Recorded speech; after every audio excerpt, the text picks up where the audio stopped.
नमस्कार. सन्माननीय व्यासपीठ, आदरणीय परीक्षक आणि माझ्या मित्रांनो, सर्वांना माझा सप्रेम नमस्कार. माझे नाव मिथिला सुयोग अमृतराव आहे.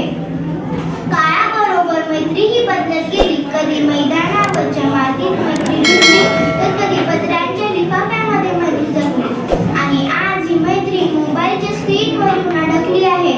तर मित्रांनो, आज मी एका अशा विषयावर बोलणार आहे जो आपल्या सगळ्यांच्या आयुष्यात आहे. तो विषय म्हणजे AI शी मैत्री. भाषणाच्या पूर्वी मी तुम्हाला एक साधा प्रश्न विचारणार आहे. आज सकाळी उठल्यावर तुम्ही सगळ्यात आधी काय केले? आपल्या आई बाबांचा चेहरा पाहिला की मोबाईलच्या स्क्रीनकडे पाहिले? दुर्दैवाने आपल्यापैकी 90% लोकांचे उत्तर हे मोबाईल स्क्रीनच असेल. सध्या आपण 2026 मध्ये आहात. टेक्नॉलॉजी इतकी पुढे गेली आहे की माणसाचा कंटाळा येऊ लागला आहे, पण मोबाईल शिवाय आपले एकही क्षण जात नाहीये.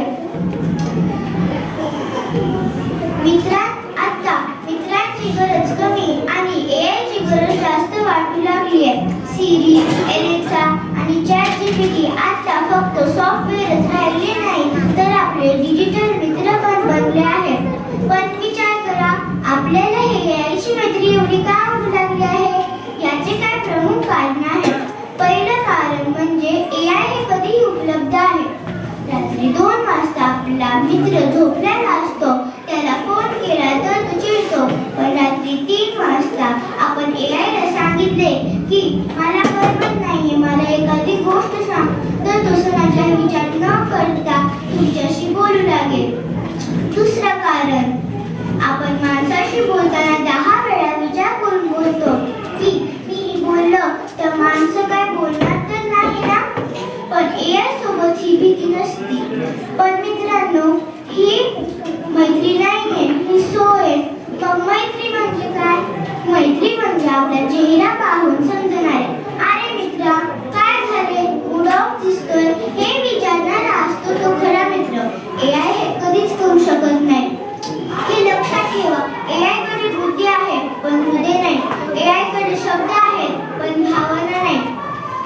आपण आजारी पडलात तर AI आपल्याला जगातील डॉक्टरांची माहिती सांगेल, औषध देईल, पण मित्रासारखी काळजी करणार नाही. चॅटिंग करणे सोपे वाटते, पण समोरासमोर डोळ्यात बघून बोलणे कठीण वाटते. जर आपण सुख दुःखात AI ची साथ घेऊ लागलात तर ह्या जगात माणसाची काय किंमतच राहणार नाही. आपण उदास झालात तर ChatGPT सोबत बोलण्यापेक्षा आपल्या जुन्या मित्राला फोन कर, आणि आपण त्याला आनंद झाला असेल तर WhatsApp मोबाईलवर शेअर करण्यापेक्षा आपल्या आई बाबांच्या पाया पडून तो सण साजरा करा. शेवटी मग मित्रांनो, मैत्री कशी व्हायला पाहिजे? मैत्री श्रीकृष्ण आणि सुदामा सारखी व्हायला पाहिजे, आणि छत्रपती संभाजी महाराज आणि कवी करशनाथ सारखी व्हायला पाहिजे.